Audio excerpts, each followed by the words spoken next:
Tips tetap rendah hati meski sudah jago. Satu, menyadari bahwa keahlian tak pernah berhenti berkembang. Seseorang yang sudah ahli sering lupa bahwa dunia selalu berubah lebih cepat dari egonya. Contohnya, seorang desainer senior yang tidak mau belajar software baru karena merasa skill lamanya cukup justru akan tergeser oleh orang yang lebih muda tapi adaptif. Kerendahan hati membuatmu memahami bahwa keahlianmu adalah proses, bukan gelar permanen. 2. Menghindari jebakan, merasa paling benar. Rasa sudah jago sering membuat seseorang sulit mendengar orang lain. Misalnya, ketika ide rekan kerja muda langsung kamu patahkan karena kamu yang lebih berpengalaman. Padahal, ide tersebut bisa jadi menutup celah yang tidak terlihat dari sudut pandangmu. Kerendahan hati membantu kamu menahan impuls itu dan memberi ruang untuk perspektif baru. 3. Menjaga kemampuan evaluasi diri secara objektif. Orang yang rendah hati lebih mudah melihat kelemahannya. Misalnya, menyadari bahwa meski kamu sudah hebat dalam eksekusi, kamu masih perlu meningkatkan kemampuan negosiasi.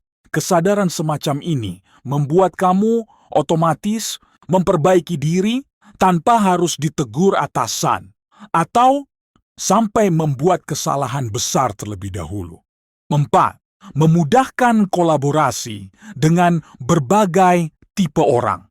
Kerendahan hati membuat interaksi profesional terasa lebih ringan. Kamu tidak merasa perlu mendominasi rapat, tidak merasa tersaingi oleh pendapat cerdas orang lain, dan tidak terancam ketika ada orang yang lebih baru tapi cepat berkembang. Contohnya, kamu justru memberikan ruang bagi mereka untuk bersinar, dan itu meningkatkan kualitas kolaborasi tim. 5. Mengurangi tekanan untuk selalu sempurna. Seseorang yang merasa dirinya jago sering terjebak dalam tekanan untuk tidak membuat kesalahan. Ini membuat mereka defensif, takut mencoba hal baru, atau menolak eksperimen karena khawatir tampak kurang ahli. Kerendahan hati sebaliknya membuatmu lebih nyaman mengambil risiko yang terukur. 6. Membuka peluang belajar dari sumber yang tidak terduga. Saat kamu rendah hati, kamu tidak membatasi sumber ilmu. Kamu bisa belajar dari rekan baru, junior, klien, bahkan dari orang yang tidak sepenuhnya ahli.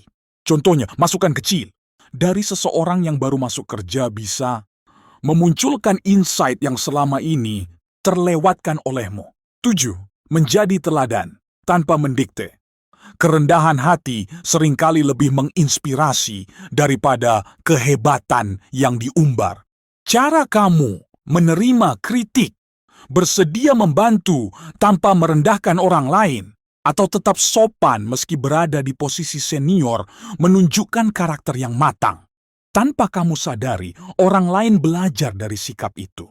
Kerendahan hati bukan sekadar sifat baik, tetapi strategi cerdas untuk menjaga kualitas diri tetap tajam di tengah perubahan.